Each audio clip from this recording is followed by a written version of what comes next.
যে ব্রাহ্মণকে দিয়ে পুজো করাচ্ছেন, পুজো করানোর পরে তাকে জিজ্ঞাসা করবেন, আমি তো জাতিতে শূদ্র, নিজ জাতি, আমার মঙ্গলের জন্য একটা মন্ত্র আপনি উচ্চারণ করেছেন, সেই মন্ত্রটা বলুন। যে শূদ্র ধন বৃদ্ধি ভব,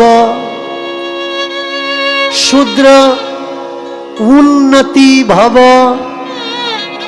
শূদ্র সুখ শান্তি ভব। আজকে যারা এসেছেন এখানে কীর্তন শোনার জন্যে, বাড়িতে গিয়ে আবার যদি অন্য কাউকে দিয়ে কখনো পূজা করান তাহলে কি হবে? সব জেনেও মূর্খ সাজার ভান করা লাগবে।